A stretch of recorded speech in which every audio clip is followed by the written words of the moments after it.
For our next segment here on the Slanted Lands, we've got Harold Sweet with us. He's at Samy's, and he knows everything we need to know about these helicopters. So we're going to talk about getting started in the world of quadcopters. What did you call them, Harold? Multi-rotors, quadcopters, aerial, well, some people call it drones. That's kind of negative sometimes because everybody thinks about the military.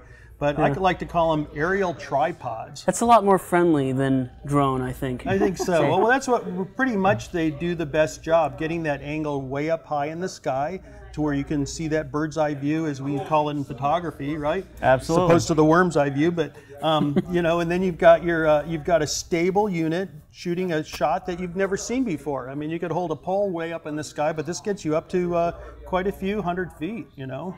Well, let's just talk about it. If you're getting started, what would you do? How would you get into this world? I just want to get started. I want my first helicopter. Where would you go? Well, first of all, the entry level from a couple companies that we carry here at Samy's, DJI and Horizon Hobbies Blade, has both have starting units. The starting units is very, very simple. Yeah, Lars, thank you. Yeah, the starting unit is very simple. It's a four-bladed copter. It uses a hobby-style battery, an on-off switch. It comes with a really nice transmitter. You can hang your GoPro under if you'd like to, or you can just practice flying without it. Sometimes there's, you know, one of the other things that's kind of nice is they all have LED lights that light up, so they actually fly at night. You know, really nice and easy to see for fun. Are the LEDs different colors on either side? Yeah, so they kind of get your orientation? Exactly. There's orientation lights, usually red in the front, green in the back. There's an LED in the back of the unit that tells you when. Well, I'll turn them on. Actually, this one's got blue and red. There's an LED in the back that tells you when you're all ready to go. What these units do is they use sort of three different types of stabilization. They use GPS satellites in the sky. They use an accelerometer in them, they call IMUs, to stabilize the copter. That way each one of the propellers knows what to do to keep the copter level and horizontal. So when you initiate one of these, you set it on the ground on a really level surface. That's what we call our home spot. And then when it finds its satellites, knows where it is on the compass, knows its home spot, and knows what level is, then you can go ahead and take off and fly. And because of those features that are built into the brain of these units, they are so easy to use that just about, you know, everybody that's not been in the hobby industry is now getting into the hobby industry, because this is actually equipment that comes from the hobby industry. It comes from the model aviation industry. It comes from, you know, the model helicopter industry, so on and so forth. So all these brushless motors have been in that industry for probably 3 to 5 years before we even saw these. So this is going to be under... It's just a little over $450 starting, and then when you add accessories, batteries, if you want to buy a GoPro, of course GoPro's got their 3 different price points, you know, that are basically $200, $300, and $400 depending on what sort of resolution and features you want. Can you get a gimbal for this as well? That particular company also makes a gimbal model. The gimbal model for that company is about a little over $7 to start. DJI has a gimbal model. So with the helicopter and the gimbal, $700?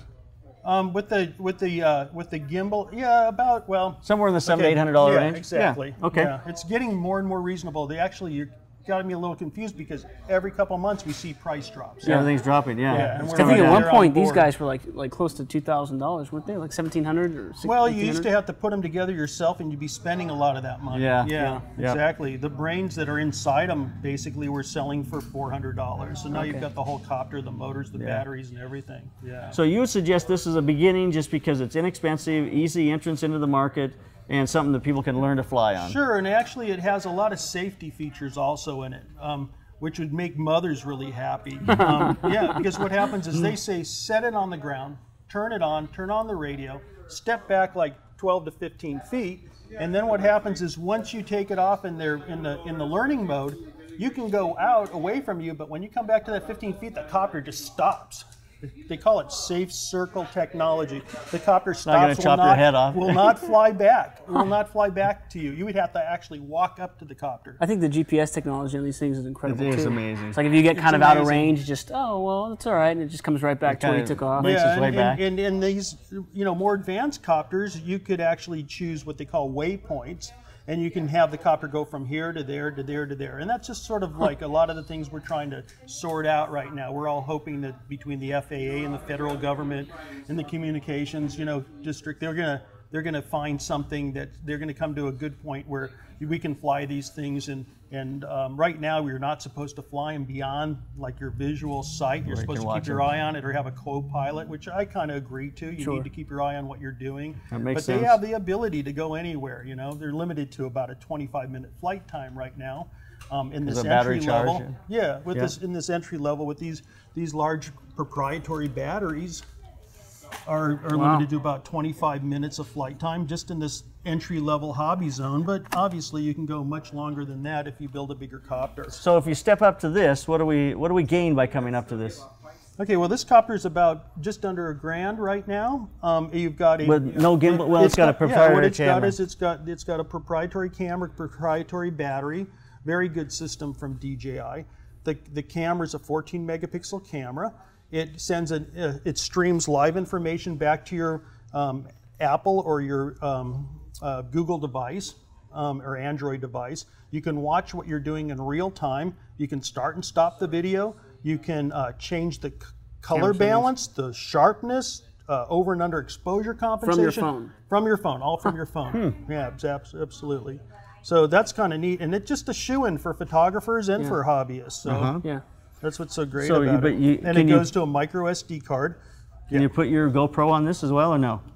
This particular copter, they do make a model that takes a GoPro gimbal, a 3-axis GoPro gimbal. Okay, we do sell those. So you're basically buying a copter that's about a $700 copter, $600 to $700 copter, and then buying a just under $400 gimbal, and then your GoPro camera. So tell me about what's this camera, or what's this quadcopter over here? Okay, well this is about the newest. What we're doing is with this is we've got 3-axis stabilization. You can see that right there. The camera is actually holding its position as the copter's flying. So if you're buffeting in the wind, the copter's going to hold its angle, and it works very, very well.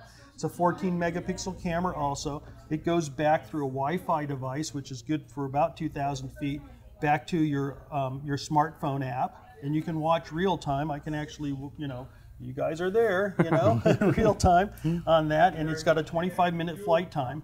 And then that app is amazing because you can, like I said before, you can adjust your white balance, your sharpness. You can go from high def to slow-mo. You can go 720, you know, 1080p. I think it goes up to 1080, 60 frames per second. So it's an amazing copter. And these propellers are synonymous against all of them, and they're extremely safe. I don't recommend it, but if they're running and you actually hit something, they just bounce off. I've never been cut by a propeller as long as I'm not flying a copter with a damaged propeller. So. Oh yeah, if they're cut or something broken. Yeah, so if you accidentally hit it, it doesn't cut you. It just stops. Yeah. Oh, interesting. The motor is not connected permanently to its, you know, to its winding. Yeah, it's brushless. So you would basically be stopping it. It would want to move, but it's not so powerful that it would, you know, would continue to cut. Mm-hmm. So the advantage of this one is that you've got the proprietary camera that really gives you the connectability to your phone, allows the copter to go out there 2,000 feet. But if you put a GoPro on that, you're not going to get that same kind of connectability. Yeah, we can design a $2,000, $3,000, $4,000 copter with a separate monitor, a separate camera, a separate gimbal, a separate, you know, flying unit, a separate battery, and all that stuff. But for somebody that wants to get going and wants to do incredibly sharp, beautiful videos, aerial photography, you can get all this for just under $1,150. Wow. With the camera. Okay. Yeah, except for the phone. Of course, yeah. Which iPhone's coming out with their new phone anyway. So. Exactly. It's the camera, the transmitter, you know, and then the whole thing. So quality-wise, how does this camera compare to a GoPro? It is just right there. Right there? It's like really close to exactly right there. Yeah. And so if you're gonna spend money on this, just starting out, I don't have one, I'm gonna buy one. I would come see us. You know, I give people little 20-minute tutorials sometimes and get them up and running at my rental department in the Playa Vista area. And we show them and get their hands on it, you know, and try and get them going and just show them how easy it works. I think that's the most important thing, is to just see how easy it is to fly these things. Yeah. I find that the women that have rented them from me fly them better than the men, okay? Women do everything better than men. I guess that's what they say, right? But they will not touch the transmitter until they're ready to make a decision to do something else, and the men are going, no. And, you know, if you actually just relax, it flies great. You know, it flies great. It's so stable. Okay.